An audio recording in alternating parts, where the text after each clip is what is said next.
Buenas noches, empezamos con nuestra entrevista. Hoy tenemos como invitada a Gloria Lescano Méndez.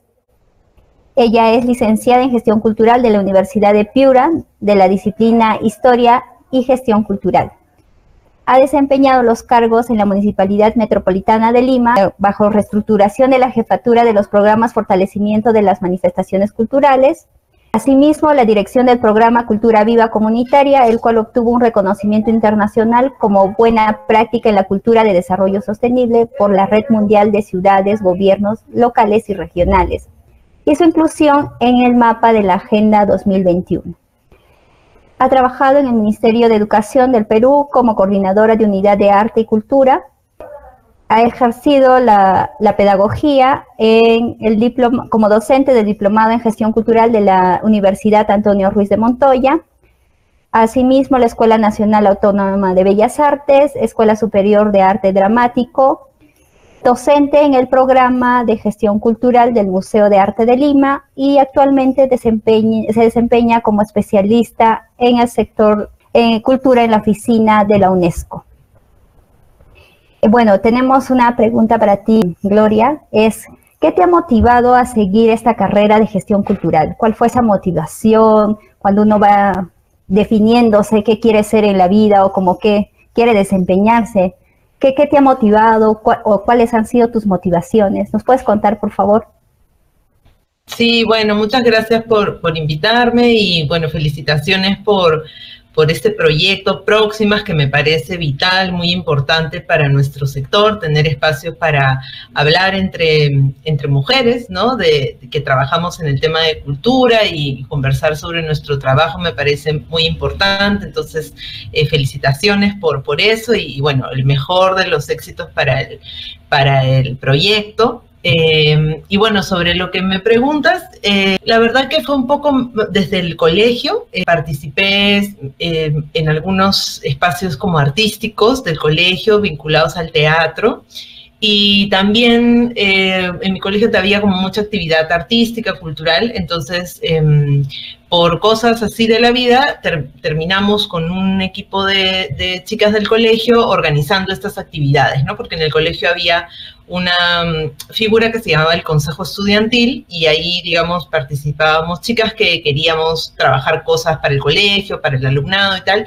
Entonces terminábamos organizando como las actuaciones del colegio, las actividades extracurriculares, ¿no? Como entonces fue un poco así y era un espacio en donde me sentía muy contenta, libre, era divertido, conocíamos también personas, proyectos interesantes, y bueno, el taller de teatro también me pareció súper. Yo estaba en el colegio, en esa época más o menos eran fines de los 2000, no era la caída de la dictadura en nuestro país y realmente eran momentos políticos muy convulsionados y desde el colegio nos daban como la oportunidad también como para hablar de eso, discutir de eso y el taller de teatro fue un espacio también para hablar de eso, ¿no? Y también para tejer puentes entre chicas de la promoción o del colegio que usualmente no teníamos como tantos espacios para conocernos, ¿no? Se metieron al taller chicas desde, no sé, pues las más populares, las más payasas, las más no sé qué, como chicas que de repente eran más introvertidas, más tal, entonces como no había habido, y que eran de diferentes grupos, o que no, y entonces yo vi que ese taller de teatro nos ayudó mucho como a sacarnos estas etiquetas y a conocernos verdaderamente como amigas, ¿no? Y a sentir la voz y la expresión de personas que no necesariamente siempre tenían esa capacidad para expresarse o hablar. Entonces, verdaderamente fueron como espacios que me marcaron. Y ya, pero luego cuando decidí qué estudiar, no sabía bien qué estudiar y como aposté por estudiar algo vinculado más a como los derechos laborales, tratar de como que estos espacios artísticos o de creatividad pudieran estar siempre al alcance de las personas y bueno, pensé, bueno, de repente en las empresas, que la gente está siempre súper estresada y tal, el arte, la cultura pueden ser como una herramienta súper buena, entonces dije, ya voy a estudiar esto para trabajar como en recursos humanos en las empresas, ¿no? Eso era más o menos como mi idea. Pero bueno, ahí entré a administración porque ahí es donde tienes que estudiarlo o más o menos era lo que yo sabía, que en las carreras de administración podías como estudiar eso. Pero bueno, yo siempre fui muy mala en las matemáticas, me fue fatal en las matemáticas y ahí en esa universidad me enteré que existía en la sede de Piura una carrera que era de gestión cultural, ¿no? Entonces dije, ¿qué será? Y siempre me gustó la historia, entonces mi carrera es historia y gestión cultural. Entonces dije, y ahí como me enteré de que existía, qué cosas eran los cursos, no sé qué, entonces ya el día que me enteré que existía esa carrera era como tenía para mí mi nombre y apellido, entonces me cambié. El día que la conocí decidí que me iba a cambiar, ¿no? Y felizmente mis papás me respaldaron, ¿no? Me pidieron que les explique, les tuve que hacer como una presentación para explicarles qué era la carrera, de qué se trataba y tal. Y bueno, siempre me han dado como mucha libertad, mucho apoyo y ya, y me fui a Piura a estudiar y ahí empecé. Qué bonito lo que nos cuentas, porque, o sea, cuando uno va haciendo gestión cultural o trabaja para el sector cultura, es un poco como que cultura, como que no vas a ganar mucho dinero por ahí, no, desanímate, como que siempre es esa opción, pero así cuando los padres nos dan esa fortaleza de seguir nuestros sueños, nuestras metas y saber qué es lo que queremos, es muy gratificante en realidad. Y sí, qué emocionante lo que nos vas contando, cómo ya desde el colegio te has ido definiendo a lo que tú querías, el perfil que estabas ya formando. Sí, he tenido mucha suerte, ¿no? Que en el colegio pudieran darme esa oportunidad, que pudieran abrirse esas puertas, porque no en todos los colegios hay esos programas de arte, ni consejo estudiantil, ni nada, ¿no? Entonces, pero también creo, como tú dices, que creo que, claro, cuando uno opta por el camino del arte y la cultura, es como yo creo que no hay muy pocas veces hay vuelta atrás, ¿no? Sí hay personas que lamentablemente no han podido como ejercer ese sueño o ¿no? Por diferentes motivos, pero sí siento que en la gran mayoría de los casos cuando ya apostaste por eso, es como una pulsión, ¿no? Interna. Entonces, uno ahí contra viento y marea está ahí, ¿no? Y lo bonito es que es un trabajo siempre apasionado, ¿no? Y siempre te motiva, siempre hay una conexión fuerte. Yo creo que no es un trabajo como otros, ¿no? Del que, digamos, ya vas, trabajas y tal, sino que es como más una apuesta de vida, ¿no? Siento que eso pasa con las personas que trabajamos en el sector y siempre hay como una conexión muy rápida, ¿no? Yo ahorita con ustedes recién nos conocemos y me siento conectada porque hay como una energía, ¿no? Que nos conecta, ¿no? Así que sí, tienes mucha razón en lo que dices. Es súper emocionante escucharte, saber que has podido seguir tus sueños y que además has encontrado un lugar donde hacerlo, ¿no? En este caso en la Universidad de Piura y que digas, justo tenían esta carrera, o sea, incluso se siente cuando lo cuento, o sea, es muy genuino y eso es importante. Entonces, dentro de esta carrera o durante tu carrera como gestora cultural en la Universidad de Piura, ¿cuáles crees que han sido los mayores desafíos que has afrontado, digamos, a lo largo de tu carrera? En la época de estudiante, bueno, creo que yo siempre voy a estar agradecida con la universidad, a pesar de que soy muy crítica también con la universidad, ¿no? La Universidad de Piura es una universidad del Opus Dei, y ustedes saben que pues, el Opus Dei es una organización religiosa muy conservadora, ¿no? Y con la que yo no comulgo. Entonces, yo ya había tenido una experiencia con el Opus Dei muy de chica que no fue nada gratificante, pero decidí estudiar igual ahí, sabiendo lo que era, ya habiendo conocido a esa institución y a ese grupo de muy chica. Decidí porque dije, bueno, no hay otro lugar para hacerlo, yo ya conozco cómo funciona esto y voy y ya, estudio y no me involucro como en nada ¿no? Pero sí, de hecho, sí, inevitablemente afecta tu proceso de formación, ¿no? Entonces yo estoy agradecida porque es una universidad con mucha calidad, realmente los cursos que vimos de proyectos y tal nos ayudaron. Yo sí siento que de alguna manera cuando salía a trabajar y tal, tenía buenas herramientas, ¿no? Para desempeñarme, para desarrollarme. Sí creo que, por ejemplo, toda la parte más vinculada al impacto social de la cultura, como la cultura como para construir ciudadanía, la cultura también como un factor político, como un elemento de cambio social,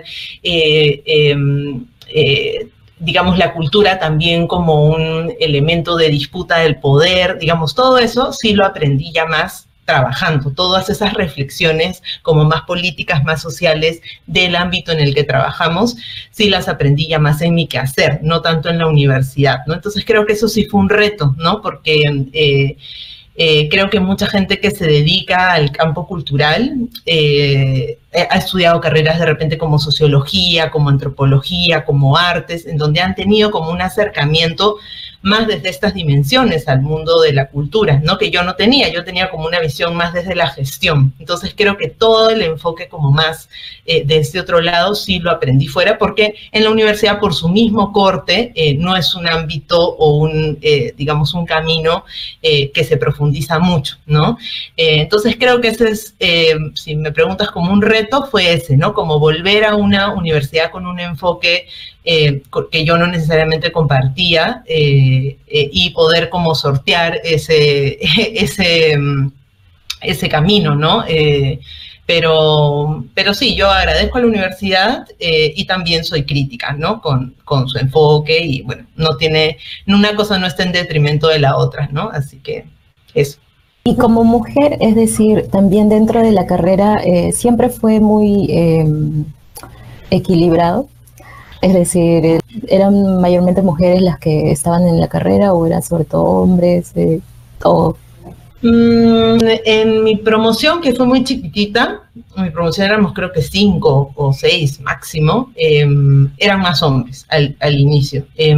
Pero luego con las promociones que fueron creciendo sí vi como una mayor cantidad de mujeres que trabajaban o que se dedicaban a temas de la gestión cultural. Y bueno, creo también que en general, ¿no? Hay una gran cantidad de mujeres que trabajan en el arte, que trabajan en el tema cultural, ¿no? Son trabajadoras, pero sí creo que hay una desigualdad en el, uno, acceso a formación y dos, acceso a puestos laborales o también a tipos de puestos laborales, ¿no? Como más este rol de gestora, productora, asistente especialista, pero pocas directoras, jefas o coordinadoras, ¿no? Es como más difícil. Y también siempre con menores posibilidades de acceder a espacios de formación, ¿no? Sería interesante hacer un estudio sobre como en las diplomados o maestrías que hay de gestión cultural o de estos temas, ¿no? Como en el histórico, si ha habido como una evolución, una constancia en la diferencia del acceso entre hombres y mujeres, ¿no? Podría ser interesante un estudio así, ¿no? Que nos permita como ver las desigualdades en el acceso a la formación. Pero en mi experiencia, sí, mi promoción, yo era la única mujer, creo. Y luego ya sí veía como creo un poco más de chicas que entraban a la carrera. Justo hablando de este tema, hemos visto que has estado involucrada en la beca Gestoras Culturales para el cumplimiento de los objetivos del OSD de la Agenda 2030 de la UNESCO. Cuéntanos un poco más sobre ello.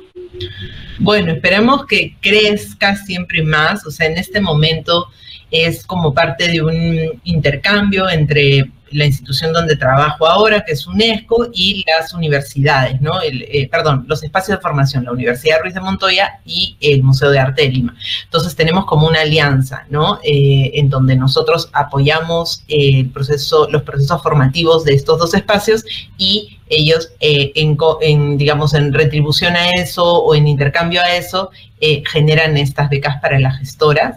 Y realmente súper bien, estamos muy contentos con esta iniciativa que busca justamente cerrar las brechas de género en el sector, apostar, ¿no? O aportar a esa reducción de brechas de género, porque, bueno, somos conscientes de que hay muchas mujeres gestoras culturales, trabajadoras, que realmente hacen un trabajo enorme en sus comunidades, en sus territorios, y son muy pocas las que han tenido oportunidades para formarse, ¿no? O sea, un diagnóstico que se ha presentado hace poco, que hicimos con UNESCO y el Ministerio de Cultura, en un estudio que hicimos, el 82% de los espacios de formación en gestión cultural están en Lima, ¿no? Y realmente ahora la pandemia como ha permitido un poco abrir por la virtualidad, ¿no? Igual abrir, entre comillas, porque igual para que las personas que no están en Lima accedan, tienes que tener igual buena conectividad, tienes que tener computadora, tienes que no tener ciertas también privilegios que no todo el mundo puede acceder,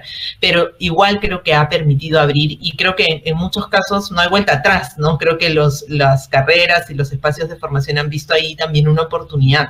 Entonces son muchas que no han podido acceder por estos temas, ¿no? Del centralismo que hay en la oferta, pero también por, bueno, los factores sociales que condicionan nuestra vida como mujeres, ¿no? El menor acceso a la educación, como un mayor privilegio a las actividades de cuidado familiar, doméstico, ¿no? Como el rol vinculado a la maternidad, una desvalorización de nuestras capacidades intelectuales, de nuestras capacidades artísticas.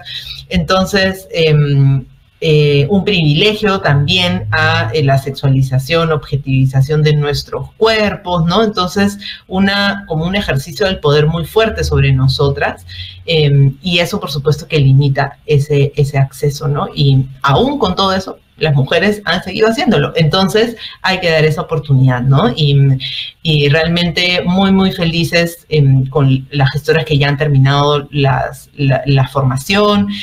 Casi todos los casos vemos que las gestoras han logrado posicionar su proyecto y sus temas como los proyectos que presentan finalmente, ¿no? Porque se presentan proyectos grupales al final, y ellas han logrado que sean sus proyectos, ¿no? Entonces, todo el grupo que les tocó está trabajando como sus proyectos, y ellos lo presentan y ya se van con un proyecto listo como para que puedan presentarlo a aliados, para que puedan, ¿no? Como sacarlo adelante en sus territorios, y ayudan también a que otros gestores entiendan otra forma de hacer gestión cultural, otras realidades sobre la cultura en otros territorios, que era lo que nosotros también queríamos, ¿no? Que no solamente sea como las gestoras que se benefician de la beca, sino cómo estos programas de formación también se pueden beneficiar con su mirada, su forma de entender el mundo, con sus saberes, con toda la experiencia de trabajo que ellas traen, ¿no? Así que va súper bien.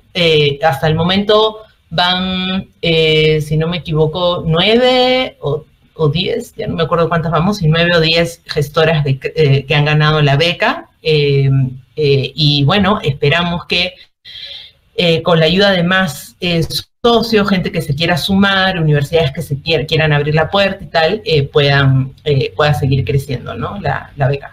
Cosas que nos comentas, Gloria, son cosas muy identificadas, limitantes, grandes limitantes, la verdad, para poder desarrollar lo que es gestión cultural.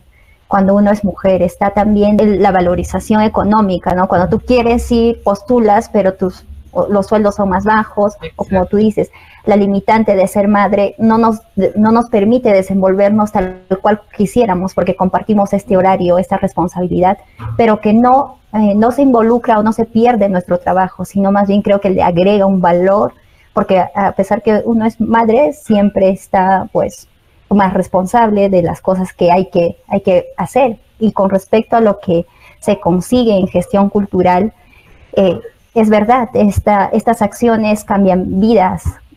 Uno se puede desarrollar completamente, ves la sonrisa de los niños, de los más ancianos, cuando haces gestión cultural, implica todo esto, ¿no? O el desenvolvimiento cuando hacen danzas, por ejemplo, del corporal. Uno se siente como que más libre, más en compañía, incluso de la vecindad. Y es por eso que viene esta pregunta. Tú has diseñado el plan de cultura de Barranco, asimismo también de la municipalidad de Piura. Entonces, ¿qué aspectos positivos y negativos tiene hacer un plan?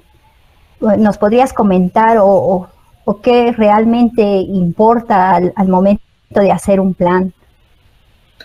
Bueno, ese es un tema que me apasiona, así que bueno, ahí voy a limitarme para no hablar tanto, pero ¿qué que, o sea, bueno, yo soy una fiel creyente en el poder del gobierno local, ¿no? Que es un gobierno local que apuesta por el tema cultural, que tiene funcionarios públicos, servidores, servidoras comprometidos y tal, realmente puede generar un cambio y mejorar la calidad de vida, el bienestar, ¿no? de sus territorios, de su comunidad, ¿no? Creo que el arte tiene ese poder y bueno, con instituciones que apuesten por ello, se puede potenciar muchísimo, ¿no? Entonces, creo que los planes de cultura son claves, no solo, y eso siempre lo digo, ¿no? Hay como un enfoque en lograr el documento, la ordenanza, ¿no? Que por supuesto que tiene un valor, y yo creo que además de eso, como el valor del desarrollo del plan, creo que está en el proceso de su construcción, ¿no?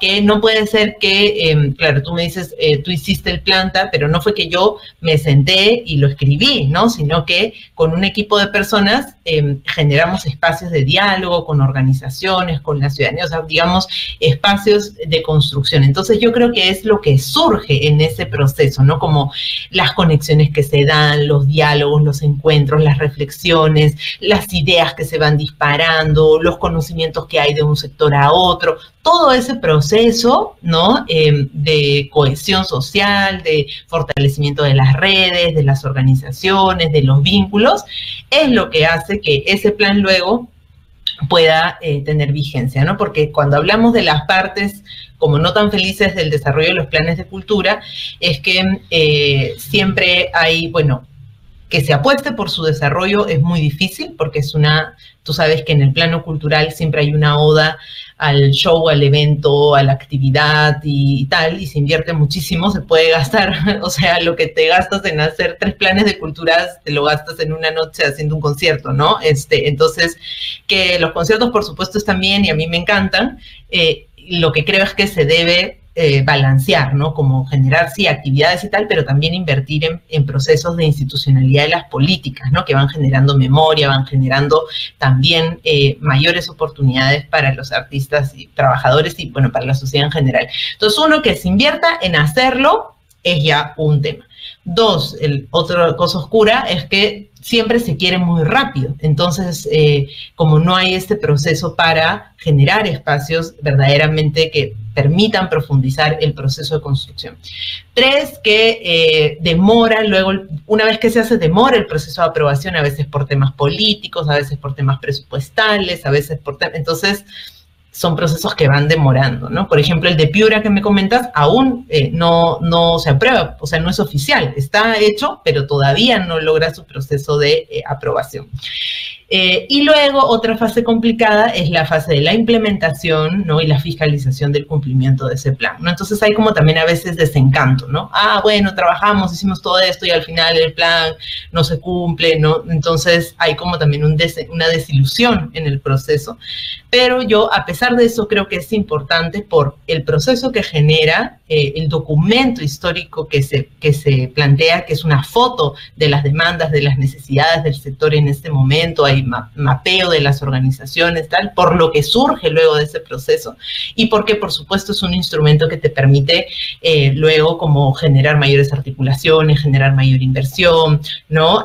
Tener una ruta para la inversión en el sector. Entonces, creo que es importante, que es clave hacerlo, así tenga estos lados no tan felices, ¿no? Qué importante lo que nos cuentas, Gloria. Y también creo que nos comentabas hace un momento que, bueno, también tienes bastante experiencia en el plano educativo, ¿no? Entonces, ¿cuál crees que sería la importancia de promover la gestión cultural en el ámbito educativo? Bueno, que se abran más espacios, ¿no? Es una necesidad muy grande en el país, ¿no? El Ministerio de Cultura tiene este programa que se llama Conecta, que seguramente lo conocen, que hace como capacitaciones, charlas y tal, pero igual hace falta generar como ámbitos más públicos desde el ámbito educativo, como tú dices, ¿no? Todas las, por ejemplo, ofertas formativas en gestión cultural que existen en la actualidad, así como, no sé, te hablo de maestrías, diplomados, cursos de posgrado, a ese nivel, no talleres, porque talleres hay bastantes y, bueno, sí, digamos, ahí como eso uno puede ahí acceder, pero programas así formativos, todos son del ámbito privado, ¿no? No hay universidades públicas que tengan como una carrera de gestión cultural, ¿no? Han habido por ahí intentos en algunos lados, pero no se ha logrado concretar, ¿no? Entonces, sí creo que es importante apostar por esa formación pública en gestión cultural, por varios motivos, pero en el último tiempo como esta reflexión sobre la necesidad de formar gestores y gestoras, y que no necesariamente son los artistas los que tienen que hacer su propia gestión, ¿no? Eso pasa mucho, hay como una mirada muy peyorativa sobre el artista, porque los artistas no saben gestionar, no saben hacer proyectos, o no, como una crítica, ¿no? Yo digo, bueno, o sea, es como si a mí me dijeras, no sabes tocar tal instrumento, no sabes hacer tal plano, manejar tal cámara, o escribir poema, no, o sea, no lo sé, porque no es mi expertise. Entonces, ¿por qué le demandamos a los artistas que ellos tengan que saber hacer estas cosas, ¿no? Entonces, o que lo quieran hacer, ¿no? Porque no es tu vocación, ¿no? O sea, digamos, hacer un proyecto, a mí me encanta, de repente ustedes también, somos todas, ¿no? Me encanta, es mi pasión. Me dices, hazme un proyecto, feliz, ¿no? Hazme un plan, feliz. Haz un estudio, feliz. O sea, es mi vocación, ¿no? Pero no necesariamente para los artistas, ¿no? Y cuando no es tu vocación hacer eso, no necesariamente pues lo vas a hacer bien, vas a tener todos los elementos para hacerlo, y menos si no tienes espacios que te formen en ese proceso, ¿no? Entonces, sí creo que es importante como abrir estos espacios para personas que tengan verdaderamente esa vocación, ese interés, y te formes, te especialices en eso, y los artistas, las artistas, los creadores puedan encontrar aliados que puedan, digamos, acompañar ese proceso, ¿no? Que el gestor encuentre como digamos, estos proyectos creativos interesantes para promover, para gestionar, y que el artista también pueda dedicarse a su propio proceso. Por supuesto que hay muchos artistas muy buenos en gestión y sobre todo en autogestión, porque, bueno, si no, yo siempre digo que como nuestras políticas culturales o el apoyo público a la cultura es inversamente proporcional a la diversidad cultural del país, ¿no? O sea, sin la autogestión de los artistas, de los creadores, no tendríamos nada de lo que tenemos en el país. Entonces, por supuesto que lo hay, pero también a costa de mucho sacrificio, de mucho sufrimiento, de mucha precariedad, ¿no? De muchas condiciones de trabajo que no son dignas. Entonces es como la vida, ¿no? O sea, hay sus luces y también sus partes por las que todavía en las que todavía hay que avanzar. Entonces, por eso yo creo que coincido con ustedes en que es importante avanzar en ese camino. Sobre todo, a veces, no sé si les pasa que nos cuestionamos qué tan importante es tener un plan cultural, por lo menos, así como mencionaba Meli, por ejemplo, para la municipalidad de Piura o para la municipalidad de Barranco.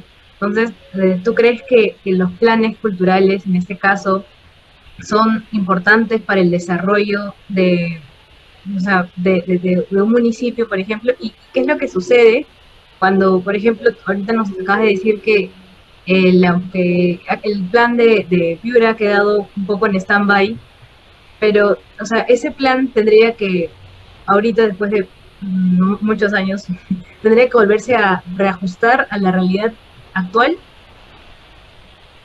Sí, bueno, en el caso de Piura ha pasado como, creo que menos de un año. Entonces, creo que todavía son demandas vigentes. Aparte que también, digamos, estos planes que se han desarrollado, pues, recogen demandas históricas, ¿no? Que, diga, por ejemplo, en el caso de Piura, son demandas que yo escuchaba cuando yo estaba en la universidad, ¿no? Y que todavía siguen ahí como que no se han resuelto.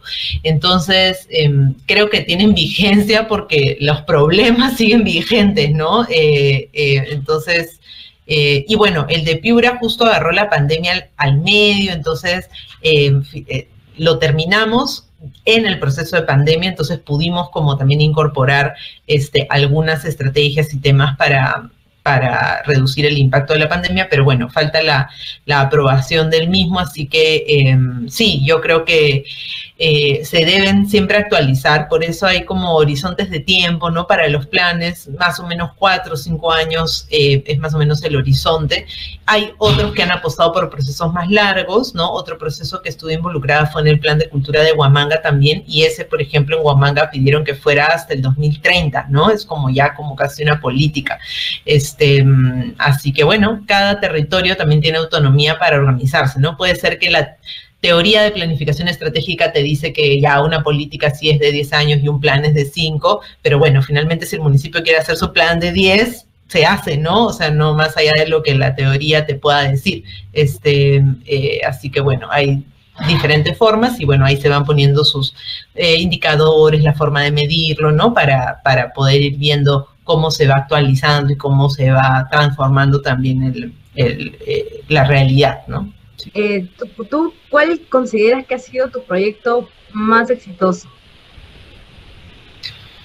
Mi proyecto más exitoso como gestora cultural, bueno, es que claro, como la definición de éxito también es como muy, o sea, digamos, como el más evidente podría ser haber impulsado el programa de Cultura Viva Comunitaria de la Municipalidad de Lima, pero también lo que es cierto es que, y eso ya es algo como más personal, que claro, yo me siento como más tranquila tal vez ahora, ¿no? En esa época trabajaba y era feliz, pero también no tenía una vida como tan sana, no tenía espacios como para mí misma, para, por ejemplo, conectarme yo con mi lado creativo, ¿no? Como gestora, yo creo que es importante. Si bien uno puede gestionar súper bien sin tener espacios como de creatividad, no es como un requisito, digo que así tiene que ser, pero al menos yo sí siento que mi ser gestora se enriquece ahora que me doy espacios para conectar con mi lado como más creativo, ¿no? Creo que se enriquece muchísimo. Entonces, en esa época sí siento que, claro, podría, digamos, estuve 4 años a cargo de esa subgerencia y logramos cosas muy buenas para la ciudad, pero también a costa de la salud propia, el bienestar como más personal, ¿no? Entonces, yo, por ejemplo, ahora me siento como más tranquila, me siento como con mayor espacio para también, digamos, enriquecerme personalmente, ¿no? Y creo también que a nivel, no sé si esto ya de proyecto, pero creo que una conquista importante es también entender que, y nos pasa a muchas gestoras, creo, ¿no? Que uno se apasiona tanto con el trabajo, uno de verdad que crees pues en lo que haces, ¿no?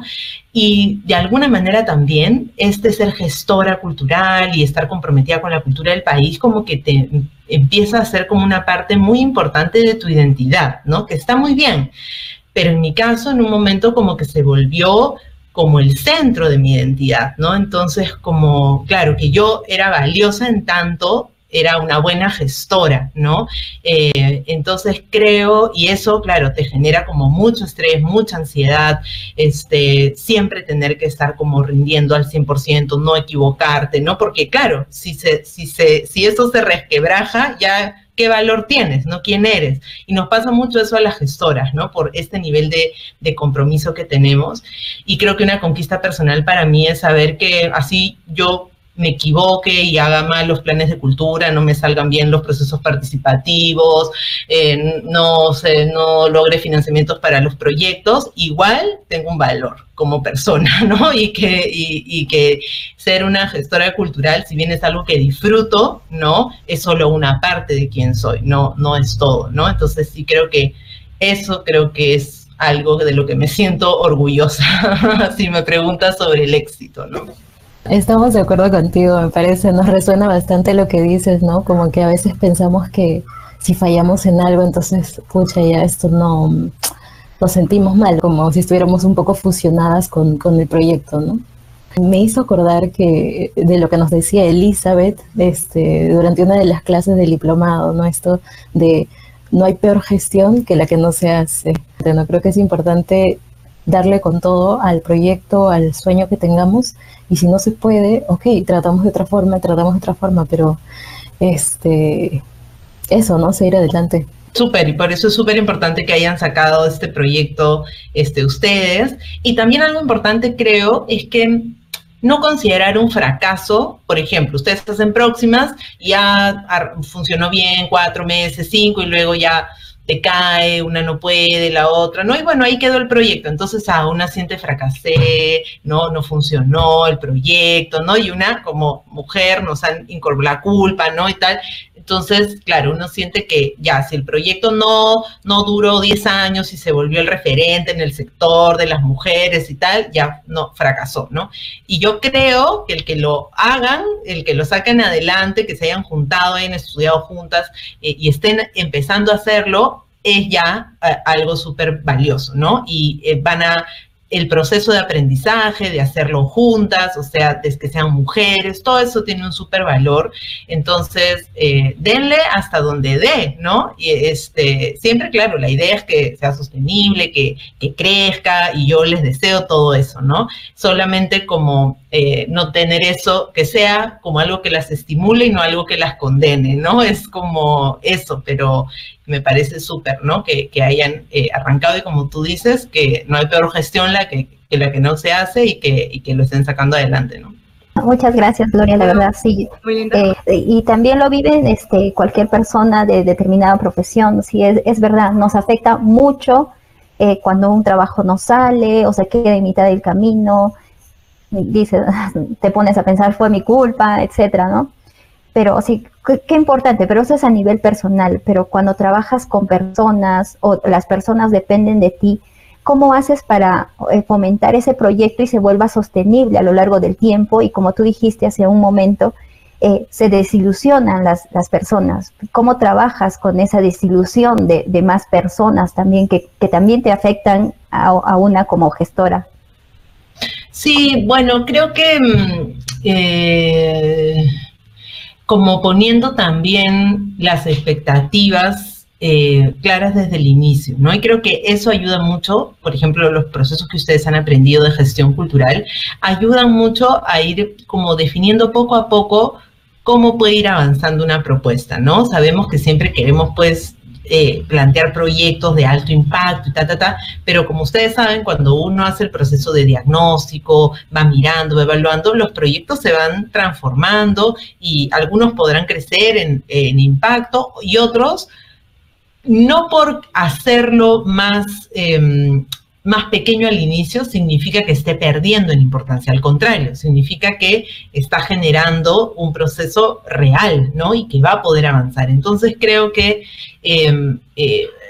la desilusión creo que es parte de un proceso en donde de repente, como la planificación inicial y la determinación de los objetivos iniciales podría como afinarse más, ¿no? Entonces, cuando yo planteo proyectos que tienen metas específicas, que tienen alcances específicos y que son acotados pero reales, ahí es como más sencillo avanzar, ¿no? Si uno se plantea un proyecto sin hacer un diagnóstico, sin evaluar, sin nada, y digo, quiero llegar a esto, por supuesto, yo no te digo que por hacer este proyecto chiquito no vas a llegar a esto que quieres, te estoy diciendo que estás siendo capaz de identificar que en este momento puedes hacer esto, que luego podrás esto, luego esto, y luego esto, con toda esta experiencia acumulada. Entonces eso te va a permitir, bueno, si voy a hacer este proyecto pequeño al inicio, tal vez es algo que puedo manejar yo sola inicialmente, ¿no? Ir probando.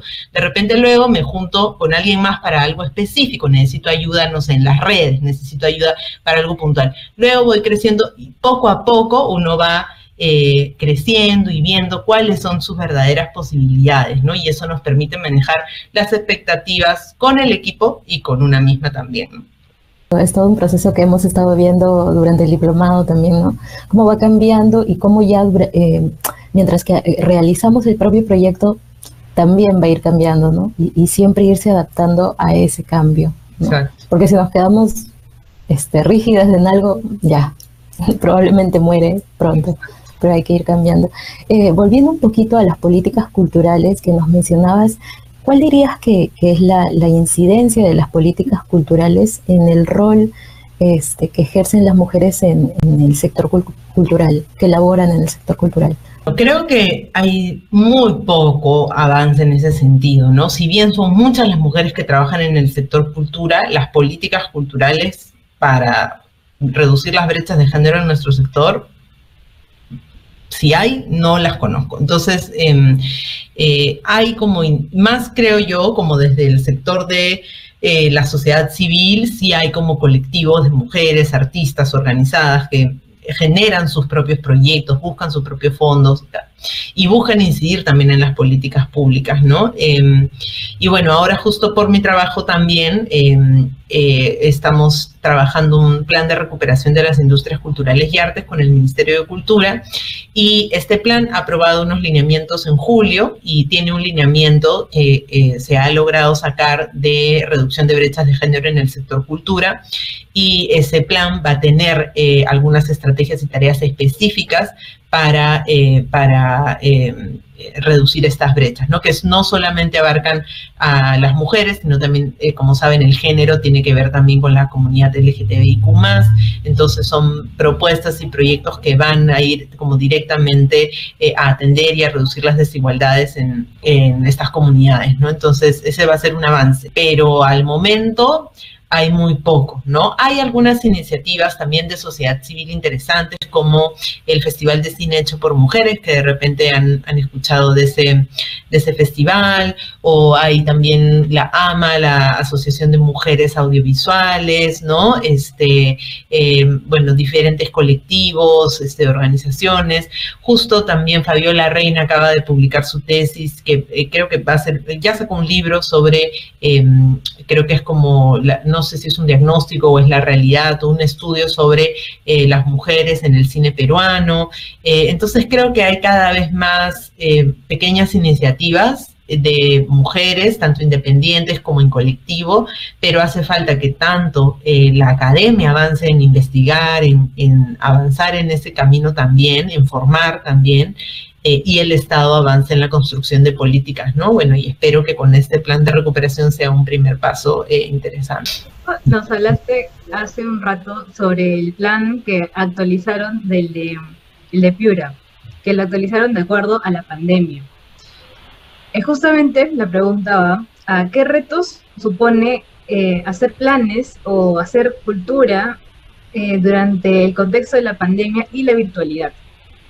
Bueno, bastante, ¿no? Ahí justamente en el diagnóstico de este plan de recuperación identifica 8 problemas, ¿no? Que se han agudizado con la crisis. No sé si me los acuerde todos ahorita, pero bueno, uno tiene que ver con la reducción del empleo en el sector cultura, con la agudización de la precariedad de las condiciones laborales de los trabajadores, con la evidencia de la debilidad en el manejo de herramientas de gestión cultural, el manejo de las herramientas virtuales también, o en la poca conectividad que hay para poder acceder a los servicios más desde el ámbito digital, ¿no? Está también la reducción del uso de los espacios culturales y también la reducción del uso de los espacios públicos, ¿no? Son también aspectos sobre los que hay que ejercer también, digamos, estrategias para que se recuperen. También las brechas de género, por supuesto, en el sector cultural se agudizan, ¿no?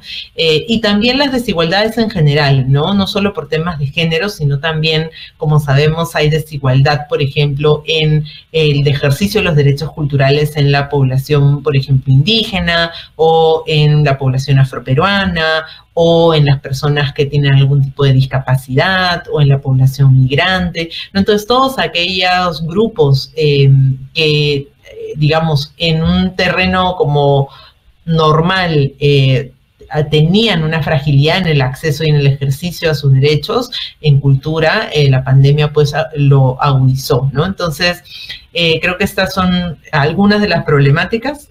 No sé, por ahí de repente se me ha quedado alguna, pero invito, digamos, a todos a que es un diagnóstico que está público, lo pueden revisar. Se llama Hacia un plan de recuperación, diagnóstico del impacto del COVID-19 en las industrias culturales y las artes en el Perú. Entonces ahí lo pueden chequear y bueno, es un documento que invita a la reflexión y que ha sido como el punto de partida para generar las estrategias del plan, ¿no? Entonces, pero creo, por sobre todo, que el sector es muy resiliente, ¿no? Porque es un sector que está sin constante resistencia. Nuestro sector ya antes de la pandemia resiste, y con la pandemia, pues, o sea, todo lo que hemos aprendido de nuestra capacidad para autogestionarnos, para sacar adelante las cosas, se puso como todo en práctica, ¿no?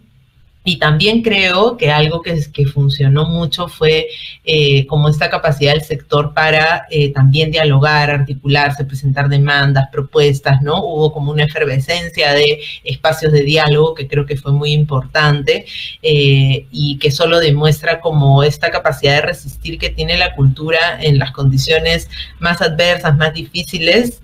Ahí está, ¿no? O sea, es parte de no solamente quiénes somos, sino también ha sido una herramienta importante para poder atravesar estos momentos tan difíciles, ¿no? Sin embargo, a pesar de eso, yo creo que también por esa capacidad que tiene la cultura de resistir, muchas veces no se ve como la necesidad de generar políticas, ¿no? Para eso, como siempre está, digamos, en efervescencia, siempre es ¿no? Como en la crisis, lo que nos sostuvo está ahí, ¿no?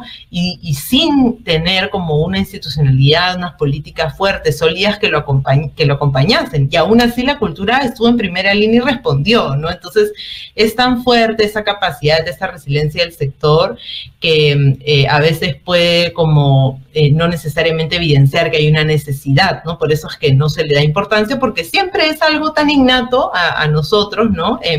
Que siempre va a estar, ¿no? Pero por eso es tan importante evidenciar, uno, su potencial, y dos, también evidenciar como la falta que hacen las políticas culturales, porque todo esto que ocurre en precariedad, ocurre y se sigue dando, pero sin las condiciones óptimas, y sobre todo con políticas culturales se podría hacer mucho más y mejor, ¿no? O sea, podríamos estar mejor y no en las condiciones, pues, de desigualdad, de fragmentación, de tantas heridas que tenemos como sociedad, que, bueno, la cultura es, por supuesto, un espacio que nos podría ayudar, y también un espacio por transformar, ¿no? Porque también muchas de esas heridas y fragmentaciones son por nuestras dinámicas culturales también, ¿no? La forma en la que nos vinculamos. Entonces, ahí Víctor Vich siempre tiene una frase que dice que hay que combatir la cultura con la cultura, ¿no? Y creo que sí, que ahí hay un camino importante, más aún en crisis, como dices, Ángela, ¿no? No sé si podrías darles tal vez algún consejo a las personas que están en la cultura y que están iniciando, o que tal vez tienen alguna brecha o alguna dificultad para seguir en este aspecto de cultura, porque es muy difícil, no sé, algunas palabras emocionantes.